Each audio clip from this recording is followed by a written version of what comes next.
Welcome to the Red Raven UAS podcast. We're here to help you navigate the pretty complex world of unmanned aerial systems. At Red Raven, we work with public safety, utilities, and enterprise teams. And our focus is really on one thing, helping you launch and grow a drone program that's safe, compliant, and actually ready for your mission. We do the consulting, the strategy, and the hands-on training that turns an idea into a real operational tool. And you can find all their training philosophies and resources over at redravenuas.com. Today, we are taking a deep dive into something that is, a pretty massive challenge in public safety right now. Yeah, it's a huge issue, and it's one that a lot of departments quietly struggle with, but almost never talk about publicly. Right. But to really get into our mission today, I want you to picture a very specific high-stakes scenario. Okay, set the scene. So imagine it's 2 o'clock in the morning. Your fire department finally got the budget for their first drone. It's state-of-the-art. The shiny new toy. Right. The pilots passed their exams, leadership put out a glowing press release, and there's this beautifully lit photo of the drone on the bumper of the engine on Facebook.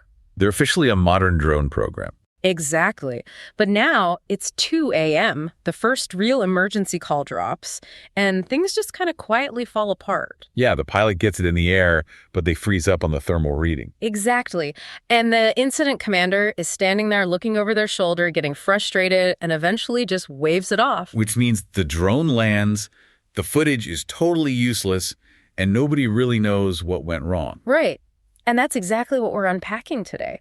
Why is there such a dangerous gap between being legally certified to fly a drone and actually being mission ready? Well, looking at the operational doctrines from Red Raven UAS, you realize this doesn't happen because the pilots are, lacking dedication. Or because the equipment is bad. I mean, these drones are technological marvels. Oh, absolutely.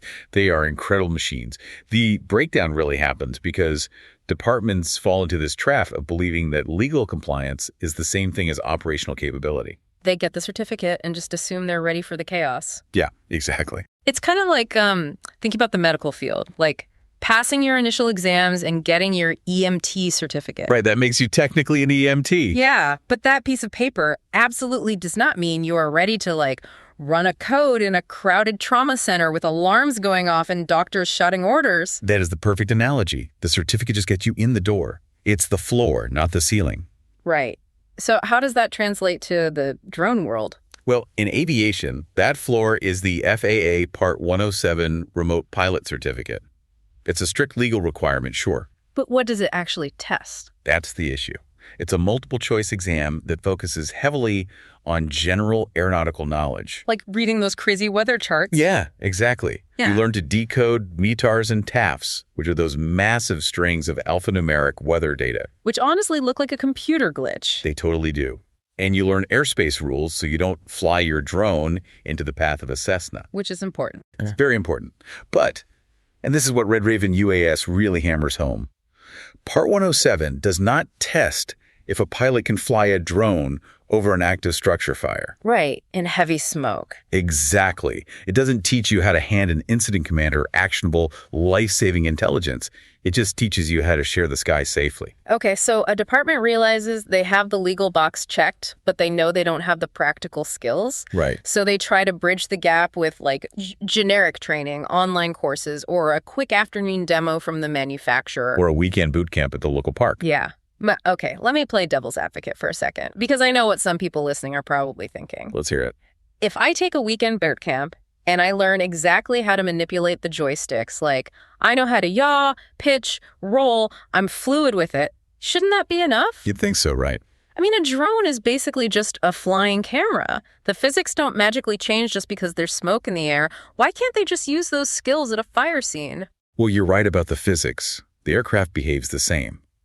But the physiological state of the pilot changes completely. Oh, because of the stress. Exactly.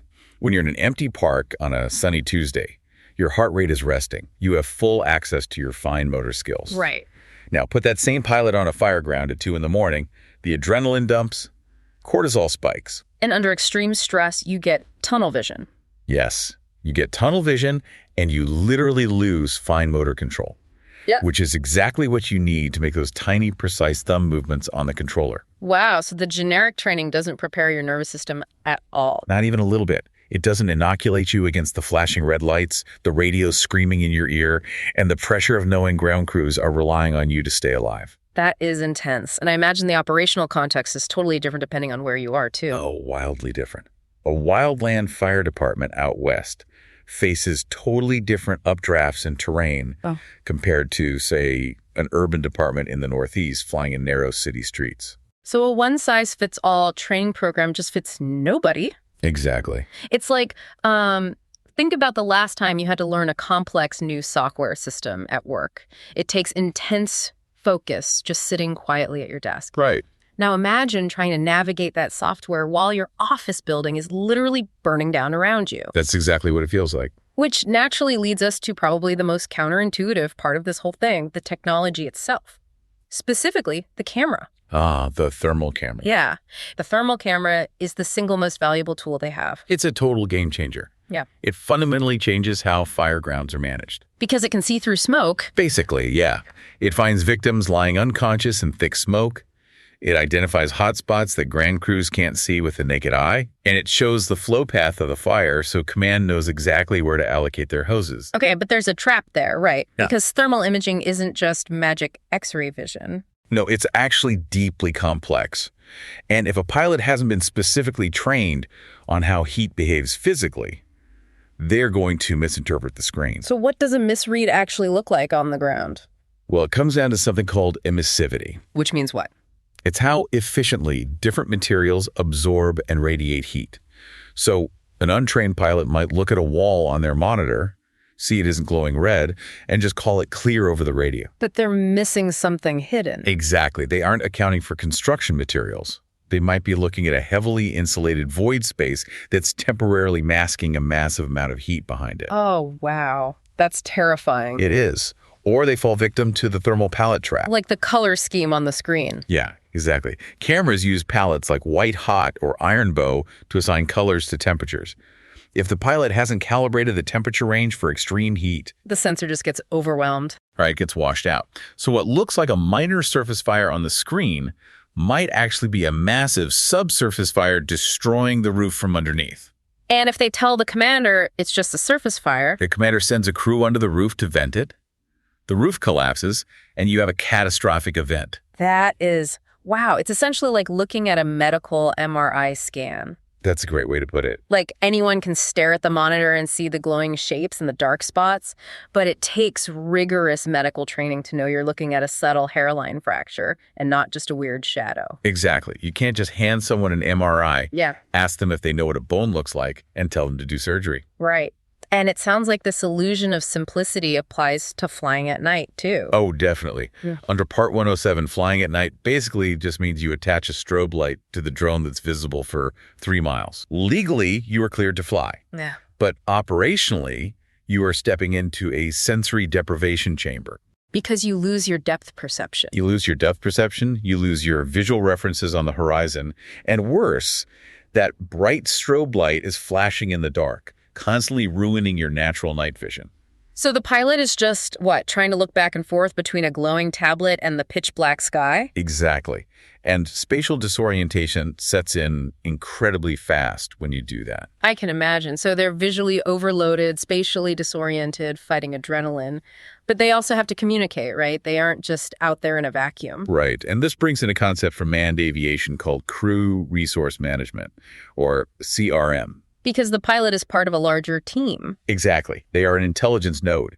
That video feed is going to incident command, safety officers, division supervisors. So they have to fly the drone safely and talk to all these people at the same time. Yes, and they have to use proper, standardized aviation phraseology. They have to deliver calm, accurate descriptions. Which is hard when you're stressed out. Really hard. If a pilot sees a fire spreading on the screen, but can't translate that into clear, actionable verbal intelligence for the commander, they aren't mission ready. Right, because the intelligence is completely useless if it's just stuck in the pilot's head. Exactly. Okay, so what happens when the technology itself decides to betray you? I mean, we're putting complex electronics into a very hostile environment.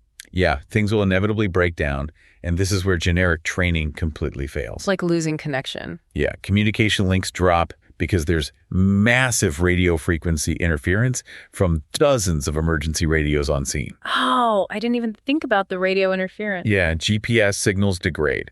But the biggest threat is actually battery failure. Really? Just the batteries? Yeah, lithium-ion batteries are incredibly sensitive to extreme temperature shifts. When you fly over the thermal column of a structure fire, the heat spikes dramatically. Wait, does it just melt the plastic casing? It's actually a chemical issue inside the cells. The intense heat changes the internal resistance, causing something called voltage sag. Voltage sag? Yeah. The drone's software suddenly thinks it only has 5% battery left instead of 50%. Oh, wow. So it starts screaming alarms at you. Exactly. And sometimes the drone tries to initiate an automatic return-to-home protocol, which means it might autonomously descend right into the flames. That is terrifying. If you've only ever practiced on a sunny 70-degree day, that's going to induce total panic. Panic is exactly what happens. They might attempt a rapid emergency landing in a dangerous spot, maybe crash into a firefighter on the ground, or just lose a $30,000 piece of equipment. Because under pressure, you just default to your training. Yes. You default to your baseline. Okay, that begs a huge logistical question, though. How do you even practice that level of stress? You can't just schedule a major commercial fire for next Tuesday at 2 p.m. to get your reps in. No, you can't start a real fire. But you can build incredibly realistic, high-pressure, localized scenarios. And this is the core solution. It's exactly the methodology the founders of Red Raven UAS built their program on. Right, like Derek Ward, right? Yes. Derek Ward spent 35 years with the LAFD, helping pioneer one of the largest drone programs in the country. Wow. And their philosophy is clear. Effective training has to happen on your own ground, not at some generic facility 3 states away. So it has to map directly to your department's specific realities. Exactly. What are the top 5 call types you run? What's your local topography? What radio protocols does your dispatch use? You're literally reverse engineering their worst possible day. So what does a scenario like that actually look like in practice? It looks like highly structured drills that are executed, intensely debriefed, and repeated until it becomes muscle memory. Like a structural fire overwatch. Exactly. Instructors simulate a working fire at an acquired structure. The pilot has to deploy rapidly, integrate the thermal camera, and provide formatted intelligence to his simulated commander. While dealing with simulated emergencies. And what about hazmat scenarios? That seems like the absolute perfect use case for a drone. Keep the humans far away from the poison. It is perfect, but it takes extreme precision. Imagine an overturned tanker leaking an unknown chemical. Okay. The drone provides a safe standoff assessment. The pilot uses the optical zoom to read the tiny hazmat placards on the truck. So the ground crews don't have to walk blindly into the hot zone. Exactly.